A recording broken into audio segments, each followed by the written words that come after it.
7 years ago, a student came to me and asked me to invest in his company. He said, I'm working with 3 friends, and we're going to try to disrupt an industry by selling stuff online. And I said, okay, you guys spent the whole summer on this, right? No, we all took internships, just in case it doesn't work out. All right, but you're going to go in full-time once you graduate. Not exactly. We've all lined up backup jobs. 6 months go by. It's the day before the company launches, and there is still not a functioning website. You guys realize the entire company is a website. That's literally all it is. So I obviously declined to invest. And they ended up naming the company Warby Parker. They sell glasses online. They were recently recognized as the world's most innovative company and valued at over $1 billion. And now, my wife handles our investments. Why was I so wrong?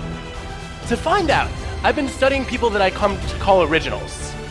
Originals are nonconformists, people who not only have new ideas, but take action to champion them. They're people who stand out and speak up. Originals drive creativity and change in the world. They're the people you want to bet on, and they look nothing like I expected. I want to show you today 3 things I've learned about recognizing originals and becoming a little bit more like them. So, the first reason that I passed on Warby Parker was they were really slow getting off the ground. Now, you are all intimately familiar with the mind of a procrastinator. Well, I have a confession for you. I'm the opposite. I'm a precrastinator. Yes, that's an actual term. You know that panic you feel a few hours before a big deadline when you haven't done anything yet? I just feel that a few months ahead of time. So, this started early. When I was a kid, I took Nintendo games very seriously. I would wake up at 5 a.m., start playing, and not stop until I had mastered them. Eventually, it got so out of hand that a local newspaper came and did a story on the dark side of Nintendo, starring me.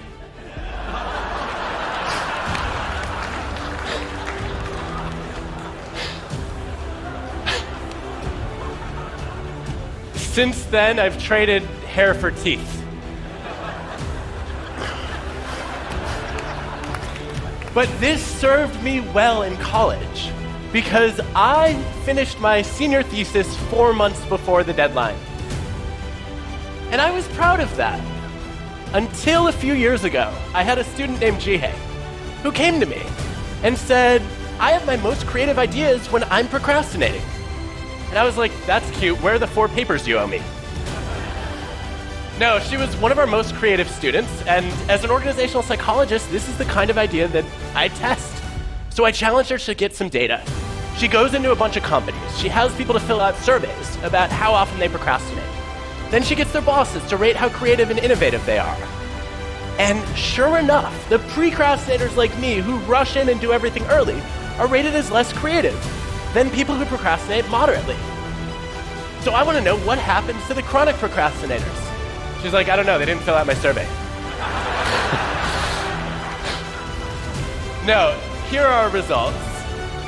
You actually do see that the people who wait till the last minute are so busy goofing off that they don't have any new ideas. And on the flip side, the people who race in are in such a frenzy of anxiety that they don't have original thoughts either. There's a sweet spot where originals seem to live. Why is this? Maybe original people just have bad work habits. Maybe procrastinating does not cause creativity. To find out, we designed some experiments. We asked people to generate new business ideas. And then we get independent raters to evaluate how creative and useful they are. And some of them are asked to do the task right away. Others we randomly assign to procrastinate by dangling Minesweeper in front of them for either 5 or 10 minutes. And sure enough, the moderate procrastinators are 16% more creative than the other 2 groups. Now, Minesweeper is awesome, but it's not the driver of the effect. Because if you play the game first, before you learn about the task, there's no creativity boost.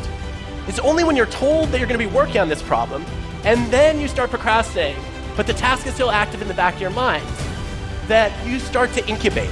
Procrastination gives you time to consider divergent ideas. to think in nonlinear ways, to make unexpected leaps. So just as we were finishing these experiments, I was starting to write a book about originals. And I thought, this is the perfect time to teach myself to procrastinate while writing a chapter on procrastination. So I met a procrastinator. And like any self-respecting procrastinator, I woke up early the next morning and I made a to-do list with steps on how to procrastinate. And then I worked diligently toward my goal of not making progress toward my goal.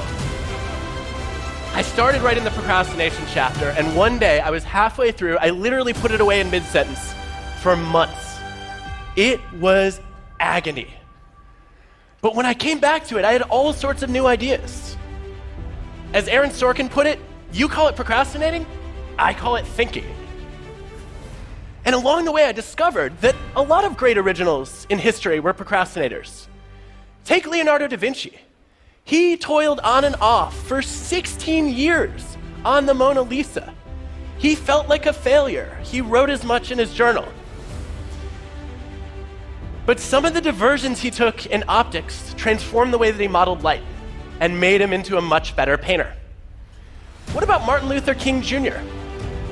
The night before the biggest speech of his life, the March on Washington, he was up past 3 a.m. rewriting it. He's sitting in the audience waiting for his turn to go on stage, and he is still scribbling notes and crossing out lines. When he gets on stage, 11 minutes in, he leaves his prepared remarks to utter 4 words that change the course of history. I have a dream. That was not in the script.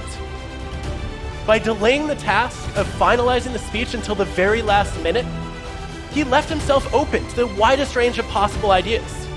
And because the text wasn't set in stone, he had freedom to improvise. Procrastinating is a vice when it comes to productivity, but it can be a virtue for creativity. What you see with a lot of great originals is that they are quick to start, but they're slow to finish.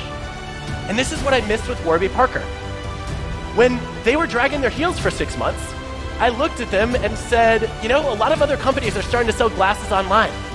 They missed the first mover advantage. But what I didn't realize was they were spending all that time trying to figure out how to get people to be comfortable ordering glasses online. And it turns out the first mover advantage is mostly a myth. Look at a classic study of over 50 product categories, comparing the first movers who created the market with the improvers who introduced something different and better.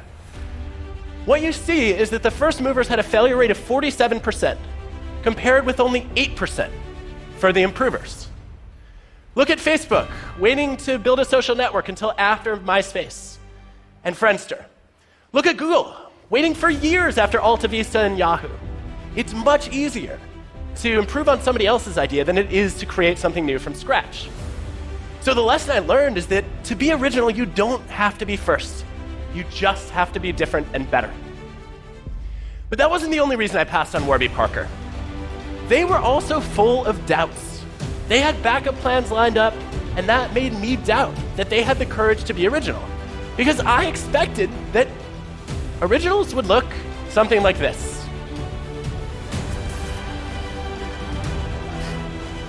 Now, on the surface, a lot of original people look confident, but behind the scenes, they feel the same fear and doubt that the rest of us do.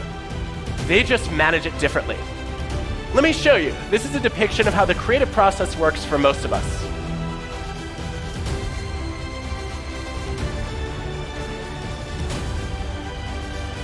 Now, in my research, I discovered there are 2 different kinds of doubt. There's self-doubt and idea doubt.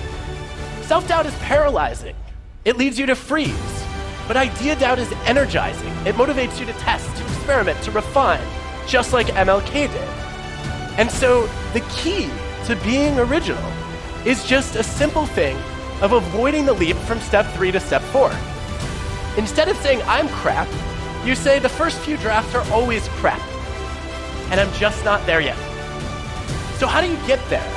Well, there's a clue, it turns out, in the internet browser that you use. We can predict your job performance and your commitment just by knowing what web browser you use.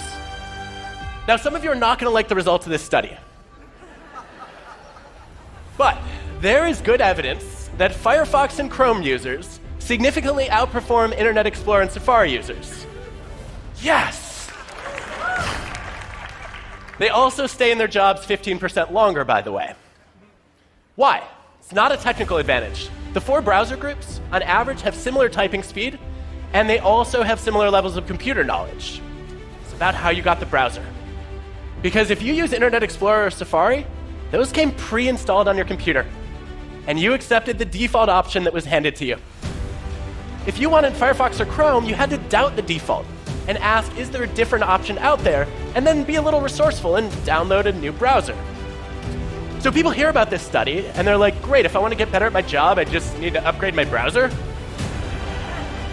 No, it's about being the kind of person who takes the initiative to doubt the default and look for a better option.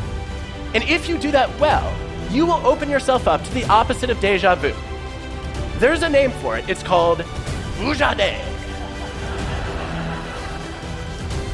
Vujade is when you look at something you've seen many times before and all of a sudden see it with fresh eyes. It's a screenwriter who looks at a movie script that can't get the green light for more than half a century. In every past version, the main character has been an evil queen, but Jennifer Lee starts to question whether that makes sense. She rewrites the first act, reinvents the villain as a tortured hero, and Frozen becomes the most successful animated movie ever. So there's a simple message from this story. When you feel doubt, don't let it go. What about fear? Originals feel fear too. They're afraid of failing. But what sets them apart from the rest of us is that they're even more afraid of failing to try.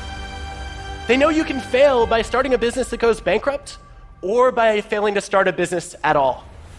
They know that in the long run, our biggest regrets are not our actions, but our inactions.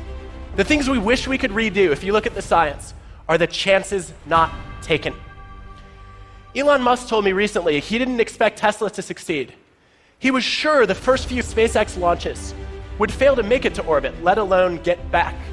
But it was too important not to try. And for so many of us, when we have an important idea, we don't bother to try. But I have some good news for you. You're not going to get judged on your bad ideas. A lot of people think they will.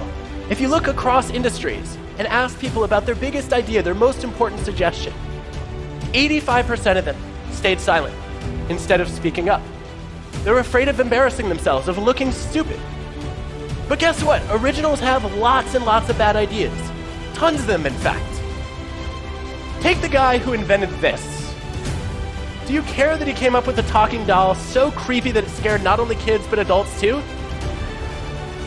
No, you celebrate Thomas Edison for pioneering the light bulb. If you look across fields, the greatest originals are the ones who fail the most, because they're the ones who try the most. Take classical composers, the best of the best. Why do some of them get more pages in encyclopedias than others, and also have their compositions re-recorded more times?